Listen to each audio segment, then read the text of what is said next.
Hi friends, welcome to our channel. మనం ఈరోజు ఈ బౌ టాప్ అనేది ఎలా కటింగ్ స్టిచ్చింగ్ చేయాలో నేర్చుకుందాము. దాని గురించి ఒక 2 మీటర్స్ అనేది ఫ్యాబ్రిక్ తీసుకోవాలి. నేను ఇక్కడ చెక్స్ ప్యాటర్న్లో స్ట్రైప్స్ ఉన్నాయి కదా, ఆ ప్యాటర్న్ తీసుకున్నాను అనమాట. దీనికైతే highlight bow and hands high ఎండ్లో కట్ ఇచ్చాను. ఇక్కడ స్ట్రైప్స్ అనేవి స్ట్రైట్గా ఉండేటట్టు బాడీ పార్ట్కి తీసుకుని 4 ఫోల్డింగ్స్ చేసుకోవాలి ఫ్యాబ్రిక్ని. ఇక్కడ ఒక హాఫ్ ఇంచ్కి స్ట్రైట్ లైన్ డ్రా చేసుకొని షోల్డర్ 7 ఇంచెస్ పెట్టుకోవాలి. షోల్డర్ దగ్గర నుంచి 1 ఇంచ్ డౌన్ చేసుకొని అక్కడి నుంచి 6 ఇంచెస్ మార్క్ చేసుకోవాలి ఆర్మ్ హోల్ కోసం. ఇక్కడ నేను బాడీ లెంత్ 14 ఇంచెస్ తీసుకుంటున్నా. ఆర్మ్ హోల్ అనేది కరువు షేప్ డ్రా చేసుకోవాలి. 3 ఇంచెస్ నెక్ తీసుకుని 5 ఇంచెస్ ఫ్రంట్ నెక్ తీసుకుని స్వీట్ హార్ట్ ఇస్తున్నాను. బ్యాక్ నెక్ వచ్చి 3 ఇంచెస్ తీసుకుంటున్నాను. ఒకే ఫ్యాబ్రిక్ మీద డ్రా చేసుకోండి. ముందు బ్యాక్ నెక్ కట్ చేసుకోవాలి, తర్వాత ఫ్యాబ్రిక్ డివైడ్ చేసిన తర్వాత ఫ్రంట్ పార్ట్ కట్ చేసుకోవాలి. బాడీ లూజ్ 8.5, 1 ఇంచ్ అనేది ఎక్స్ట్రా మార్జిన్. కింద వేస్ట్ లూజ్ వచ్చి 7.5, 1.5 ఏమో 1 ఇంచ్ ఏమో ఎక్స్ట్రా మార్జిన్.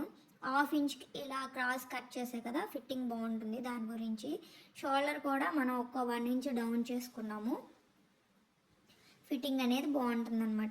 అలా డౌన్ చేసుకోవడం వల్ల ఇప్పుడు ఫ్యాబ్రిక్ డివైడ్ చేసి ఫ్రంట్ నెక్ అనేది కట్ చేస్తున్నాను కదా, అలా కట్ చేసుకోవాలి. దీనికైతే లైనింగ్ ఏమి వేయట్లేదు, కాటన్ ఫ్యాబ్రిక్. మీరు లైనింగ్ యూస్ చేసుకోవాలనుకుంటుంటే యూస్ చేసుకోవచ్చు. బౌ కోసం 13 ఇంచెస్ వరకు ఫ్యాబ్రిక్ తీసుకుంటున్నాను. అదే ఫోల్డింగ్ మీద 4 ఫోల్డింగ్స్ ఉంది, మనకు అవసరమైనంత తీసుకుని కట్ చేసేసుకోవచ్చు. ఇలా పెద్ద బౌ అనమాట. అలాగే బౌ కింద స్ట్రైప్స్ వచ్చినాయి కదా 2, దాని గురించి ఒక ఫ్యాబ్రిక్ 4 ఇంచెస్కి తీసుకున్నాను. నేను ఇప్పుడు ఫ్యాబ్రిక్ అనేది 2 ఫోల్డింగ్స్ చేసి మిగిలిన ఫ్యాబ్రిక్ని కోన్ షేప్లో వేస్తున్నా.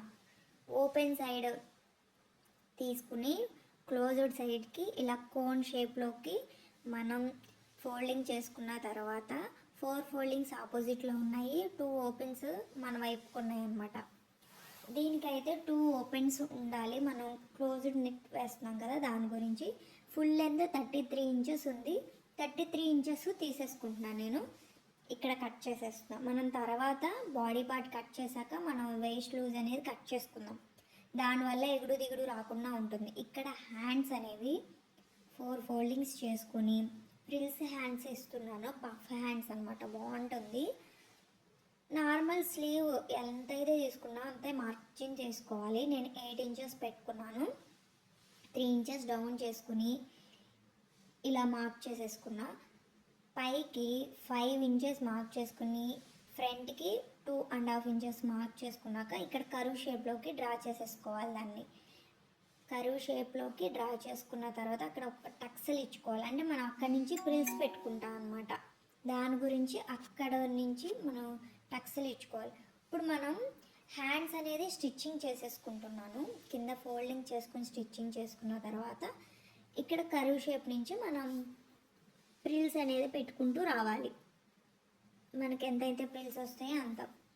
ఇక్కడ నుంచి మన వైపు ప్రిల్స్ పెట్టుకున్నాక మధ్యలోకి వచ్చాక ఆపోజిట్కి ఫోల్డ్ చేసుకోవాలి, ఆపోజిట్లోకి పెట్టుకోవాలి ప్రిల్స్. దీనివల్ల కుచ్చు నిలబడి ఉంటుందన్నమాట. ఇది కాటన్ కదా, బాగుంటుంది. ఆర్గంజా కూడా ట్రై చేయొచ్చు. ఈ హ్యాండ్స్ బాగుంది కదా. ఇప్పుడు మనం 2 హ్యాండ్స్ చేసుకున్నాం అనమాట, రెడీ చేసుకున్నాము. ఇక్కడ బౌ కోసం రెడీ చేస్తున్నాం. నాకు అంత బౌ అక్కర్లేదు కాబట్టి మన చెస్ట్ లూజ్ ఎంత ఉందో దాన్ని బట్టి తీసుకోవాలన్నమాట. ఫ్రంట్ నేనైతే ఇక్కడ 32 ఇంచెస్ డివైడ్ చేసుకుని 16 ఇంచెస్కి తీసుకున్నా బౌ. 16కి 17 ఇంచెస్ ఒక మార్జిన్ పెట్టుకొని తీసుకోవాలి. ఇక్కడ రివర్స్ చేసుకుని ఫోల్డింగ్ 4 సైడ్స్ కూడా స్టిచ్చింగ్ చేసేసుకోవాలి. నేను 3 సైడ్స్ చేసుకొని రివర్స్ చేసుకుని 4th సైడ్ అనేది నేను ఫోల్డ్ చేసి టాప్ స్టిచ్ వేసుకుంటున్నా. దీనికి ఇలా బౌ అనేది మనం పెట్టుకుంటాం అనమాట. ఇప్పుడు మనం కింద స్ట్రైప్స్ అవి ఉన్నాయి కదా, దాని గురించి మనం ఉన్న ఫ్యాబ్రిక్ మొత్తం తీసేసుకుంటాం. ఎంత పెద్దగా ఉంటే అంత క్యూట్గా ఉంటుంది టాప్ అనమాట. ఇది కిడ్స్ కూడా మనం డిజైన్ చేసుకోవచ్చు. ఇప్పుడు నేను దీనికి కూడా రివర్స్ చేసుకొని స్టిచ్చింగ్ అనేది చేసేసుకున్నా. తర్వాత మనం నెక్ బ్యాక్ సైడ్ నెక్ అనేది ఒక పైప్ లైన్ తీసుకుని దాన్ని బట్టి మనం స్టిచ్చింగ్ చేసుకుని టక్సలు ఇచ్చుకొని రివర్స్ చేసేసుకోవడమే.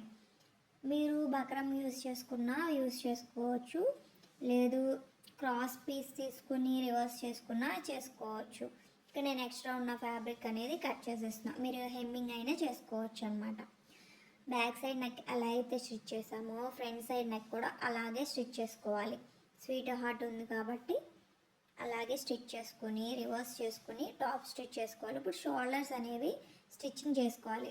Fabric both sides right side అనేది లోనకి పెట్టుకొని పైన స్టిచ్ చేసుకోవాలి. ఇక్కడ ఒక 1/2 inch arm down front side దానికి కట్ చేశాను. హ్యాండ్ కూడా కట్ చేసుకున్నా. నేనైతే స్టిచ్చింగ్ చేసేటప్పుడే కట్ చేస్తాను. తర్వాత మనం ముందు కట్ చేసామంటే దాని గురించి ఒక టైం వేస్ట్ అయిపోయింది అనమాట, ఎలా స్టిచ్ చేయాలని. ఇక్కడ హ్యాండ్స్ అనేవి బోత్ సైడ్స్ కూడా అటాచ్ చేసేసుకోవాలన్నమాట.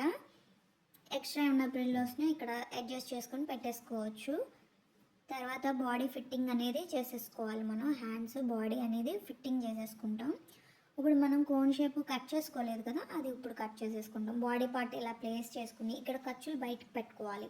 ఖర్చులు ఆల్రెడీ మనం తీసేసాం కదా, స్టిచ్చింగ్ చేసేసాం కదా. టాప్ స్టిచ్ ఎక్కడైతే ఫిట్టింగ్ కుట్టి పెట్టామో అక్కడ దాకా మార్క్ చేసుకుని స్ట్రైట్ లైన్ డ్రా చేసుకోండి. అక్కడి నుంచి ఇలా టేప్తో కొలుసుకుని 10.5 వచ్చింది. బోత్ సైడ్స్ కూడా 10.5 వచ్చేలాగా చూసుకుని మార్క్ చేసుకొని ఎక్స్ట్రానే కట్ చేసుకున్నాను. ఎందుకంటే ఇది ర్యాప్ స్టైల్ లాగా వస్తుంది కాబట్టి అలా. ఇప్పుడు చూపిస్తా చూడండి మీకు ఎలా వస్తుందో. అయితే మనం ఇక్కడ ఓపెన్ సైడ్ ఉంది కదా, ఓపెన్ సైడ్స్ అనేవి 13 ఇంచెస్ పెట్టుకుని మార్క్ చేసుకోవాలి. 13 ఇంచెస్కి ఇలా కరువులోకి కలిపేసుకోవాలన్నమాట. డ్రా చేసిన విధంగా కట్ చేసేసుకుని ఎడ్జెస్ అనేవి స్టిచ్చింగ్ చేసేసుకోవాలి. ఇలా వస్తుంది ర్యాప్ స్టైల్ లాగా, కొంచెం ఫ్రంట్కి వస్తుంది అనమాట. ఇప్పుడు నేను బాడీకి అటాచ్ చేసేసాను. Waste back side middle point నుంచి మనం టక్సలు ఇచ్చుకుని యాడ్ చేసుకోవాలన్నమాట. అప్పుడే కరెక్ట్గా వస్తుంది మనకి ఫినిషింగ్ అనేది. కింద కూడా అటాచ్మెంట్ అనేది చేసేస్తున్నాను. అంటే మనం హెమ్మింగ్ అని ఇది జిగ్జాగ్ చేసుకోవడానికి కాటన్ కదా, సో దానికన్నా ఇలా చేసుకోవడం బెటర్. బౌ అనేది ఎలా స్టిచ్ చేసుకోవాలో చూసుకుందాము. ఇలా బౌ అనేది ప్లేస్ చేసుకొని చిన్న చిన్న ప్రైల్స్ పెట్టుకుని ఒకటి కొంచెం పైకి కిందకు వచ్చే విధంగా పెట్టుకోండి. అలా అయితే లుక్ బాగుంటుంది. ఒక స్ట్రైప్ అనేది రెడీ చేసుకున్న దాన్ని ఇలా చుట్టేసి కొంచెం ఎక్స్ట్రా వచ్చింది కదా, అది నెక్ పైనుంచి లోన్కి పెట్టుకోండి. అప్పుడు ఈ బౌ అనేది నెక్ లోన్ నుంచి వస్తున్నట్టు బాగుంటుంది. అలాగే బౌ నెక్ స్టిచ్ చేసేసుకోవాలి.